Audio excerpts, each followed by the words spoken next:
السلام علیکم ورحمۃ اللہ۔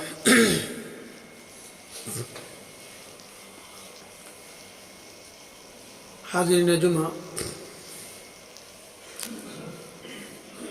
آج کے خطبہ میں میرا موضوع ہے غصہ کی مذمت۔ حاضرین، غصہ ایک ایسا مرض ہے جو اپنے پیچھے بہت سارے نقصانات چھوڑ جاتا ہے۔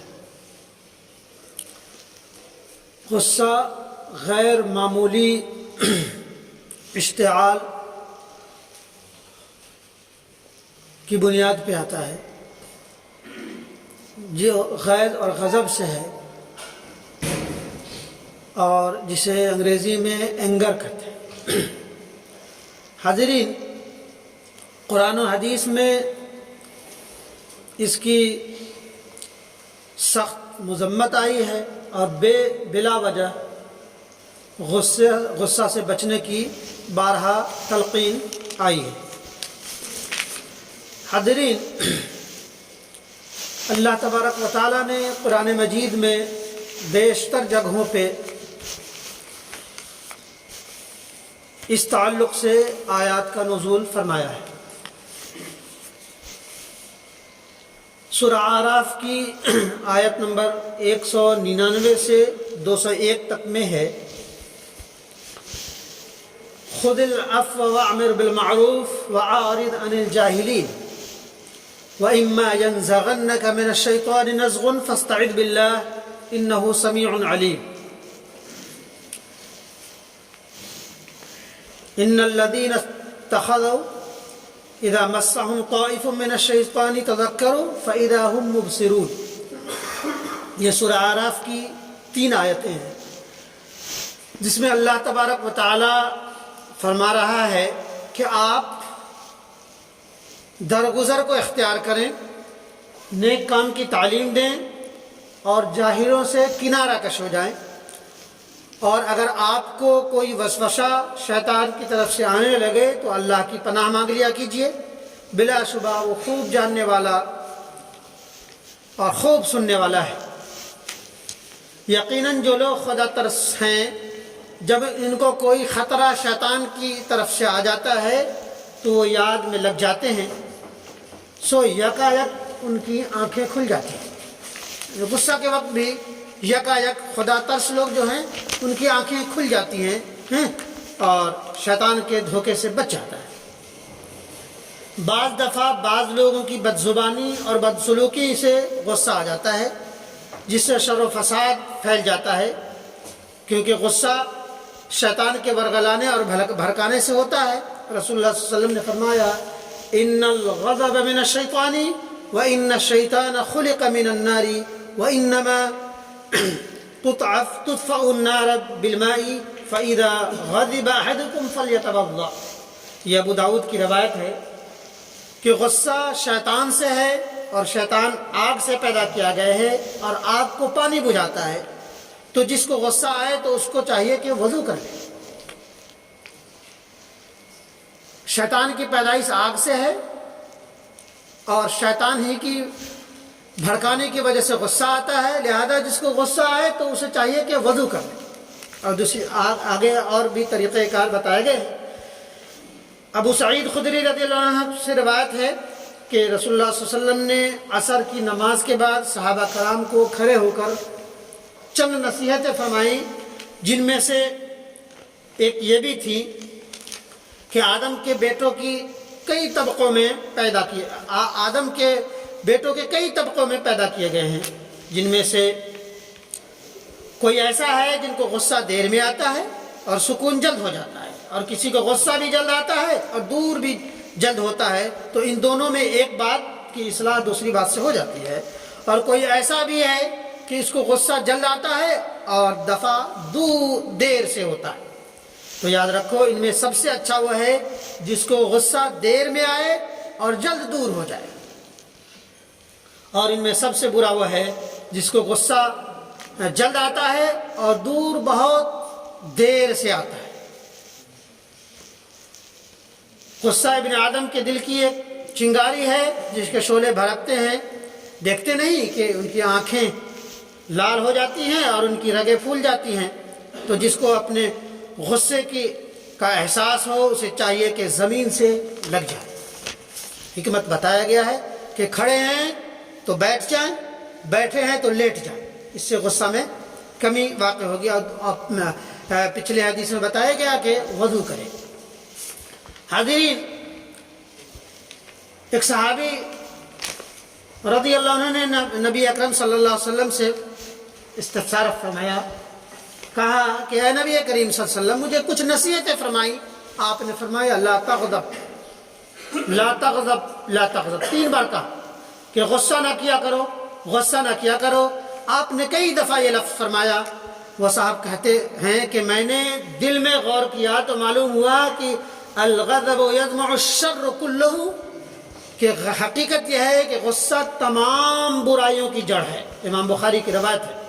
رسول اللہ علیہ وسلم کے سامنے 2 صحابیوں میں کچھ باتیں ہو گئی۔ نبی اکرم صلی اللہ علیہ وسلم کے سامنے 2 صحابیوں میں کچھ انبن ہو گئی، دونوں نے بہت تیز تیز بولنے لگے۔ نبی اکرم صلی اللہ علیہ وسلم نے فرمایا کہ مجھے ایک ایسا کلمہ معلوم ہے کہ میں اسے بتا دوں تو غصہ دور ہو جاتا ہے۔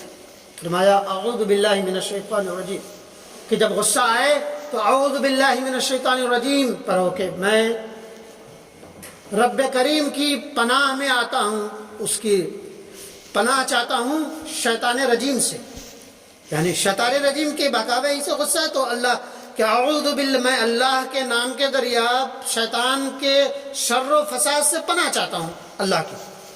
حاضرین، لیس الشدید بالسرعۃ ان الشدید الذی بنفسه عند الغضب، بخاری کی روایت ہے کہ پہلوان وہ نہیں ہے کہ کسی کو پچھاڑ دے، پہلوان وہ ہے جو غصہ میں اپنے آپ پر قابو رکھے۔ غصہ کو دبانے کی بڑی فضیلت آئی ہے۔ نبی اکرم صلی اللہ علیہ وسلم نے اپنی زندگی میں نہ جانے جاہلوں کی سرکشی، کفار مشرکین کی غیظ و غضب کے بعد بھی اس قدر ضبط نفس کی مثال پیش کی کہ کہیں نہیں ملتا۔ آپ ضرور نبی اکرم صلی اللہ علیہ وسلم کی سوانے سے بہت حد تک واقف ہوں گے۔ نبی اکرم صلی اللہ علیہ وسلم کسی کے بلا وجہ ورغلانے سے کبھی غصہ نہیں ہوتے تھے، جاہلوں کے جہالت کی وجہ سے کبھی جہالت پہ نہیں اترتے تھے، بلکہ وَإِذَا خَاطَبَهُمُ الْجَاهِلُونَ قَالُوا سَلَامًا، کہ جاہلوں سے تمہارا، مفادیوں سے تمہارا واسطہ پڑے تو وَإِذَا خَاطَبَهُمُ الْجَاهِلُونَ قَالُوا سَلَامًا، سلام کرو اور دھیرے سے وہاں سے ہٹ جاؤ۔ نبی اکرم صلی اللہ علیہ وسلم نے بڑی حکمت کی باتیں بتائی ہیں۔ غصہ کے دبانے کی بتایا کہ بہت فضیلت آئی ہے۔ امام حاکم کی روایت ہے کہ رسول اللہ صلی اللہ علیہ وسلم نے فرمایا، لمبی حدیث ہے جس کا ترجمہ ہے 3 باتیں جن میں ہوں گی اللہ تعالیٰ اسے خاص اپنے جوار رحمت میں جگہ عنایت فرمائے گا۔ خدا کی دی ہوئی نعمتوں پر شکر گزاری، خدا کی دی ہوئی، رب کریم کی دی ہوئی نعمتوں پر شکر گزاری،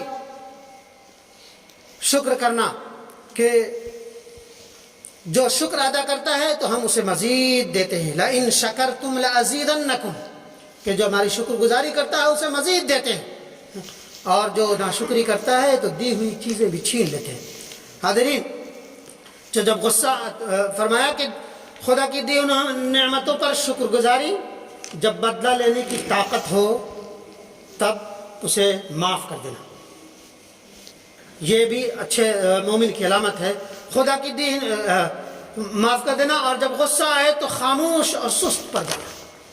غصہ آئے تو سست پڑ جانا۔ 3 چیزیں بڑی عظیم چیز بتائی گئی، خدا کی دی ہوئی نعمتوں پہ شکر، جب بدلہ لینے کی طاقت رکھتا ہو تو معاف کر دے، اور جب غصہ آئے تو خاموش اور سست پڑ جائے۔ اسی طرح طبرانی کی روایت ہے، من دفع غضبہ دفع اللہ عذابہ ومن حفظ لسانہ ستر اللہ العورہ، یہ طبرانی ہے۔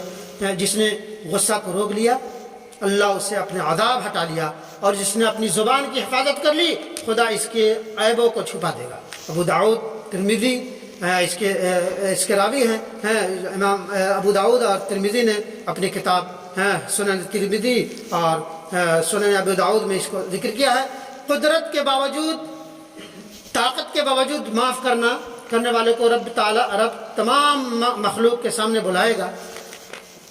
قدرت، یہ معلوم ہے کہ کسی نے آپ کے ساتھ گستاخی کی، کسی نے آپ کے ساتھ بدتمیزی کی، یا کسی نے آپ کے ساتھ ظلم کیا، کسی نے آپ کے ساتھ نازیبہ حرکات کی، تو آپ اس سے بڑھ چڑھ کر بدلہ لینے کی طاقت رکھتے ہیں، لیکن اس کے باوجود اسے معاف کر دینا تو اللہ تبارک و تعالیٰ کل قیامت کے دن، ڈے آف جسٹس، جہاں انصاف کا دن ہوگا، تو وہاں اس انسان کو جس نے قابو کی، بدلہ لینے کی طاقت رکھتے ہوئے معاف کر دیا، تو اللہ تبارک و تعالیٰ تمام لوگوں کے سامنے بلائے گا اور کہے گا کہ جنت کی جو جو نعمتیں ہیں ان میں سے تم چن لو، اس کو اتھارٹی دے گا اللہ تبارک و تعالیٰ۔ یہ ہے موسیٰ علیہ السلام نے خدا سے درخواست کی کہ پروردگار تیرے بندوں میں سے کون بندہ جو ہے وہ زیادہ پیارا ہے۔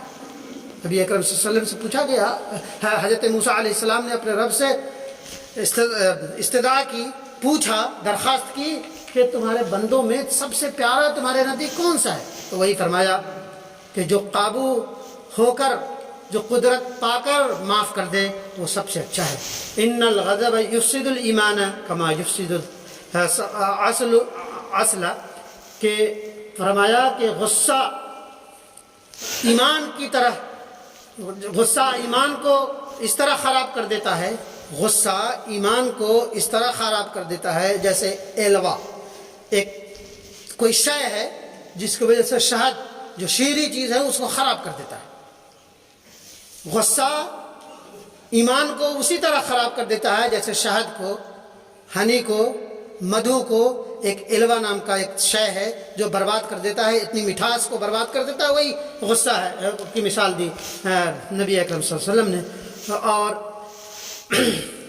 غصہ شیطان کے بھڑکانے سے ہوتا ہے، یہ سب معلوم، اور ایمان کی خرابی کو یہ بھی بتا دیا کہ شیطان آگ سے ہے اور آگ ہی کی بھڑک ہے، دیکھتے نہیں، نبی اکرم صلی اللہ علیہ وسلم دیکھتے نہیں کہ جو غصہ ہوتا ہے اس کی آنکھیں لال سرخ ہو جاتی ہیں اور رگیں پھول جاتی ہیں، جس کو ایسا محسوس ہو تو وہ اعوذ باللہ پڑھے، کھڑا ہے تو بیٹھ جائے، بیٹھا ہے تو لیٹ جائے، وضو کرے یا پانی پی لے۔ پھر نبی اکرم صلی اللہ علیہ وسلم نے 3 چیزیں غصہ کو دور کرنے کی وہ بتائی ہیں، حدیث میں 3 صورتیں بتائی گئی ہیں کہ غصے کے وقت انسان اعوذ باللہ من الشیطان الرجیم پڑھے، وضو کر لے یا پانی پی لے، اور کیا کہتے ہیں آخری میں جو ہے کہ اگر زمین پہ لیٹ جائے۔ اس کو سائنٹیفک بھی بتاتے ہیں کہ غصہ پانی سے ٹھنڈا ہوتا ہے، کھڑا ہوتا ہے بیٹھ جائے تو کچھ چیزیں ہیں جو بہت نارمل ہو جاتی ہیں، اور بیٹھا ہے تو لیٹ جائے۔ حاضرین، یہ اور اس طرح کی بہت ساری آیات اور احادیث قرآن مجید میں بتایا گیا ہے تاکہ مومن اپنی زندگی کو کما حق ہو بہتر طریقے سے گزار سکے۔ اللہ تبارک و تعالی ہمیں اور آپ سب کو کرنے سے زیادہ عمل کی توفیق دے، آمین یا رب۔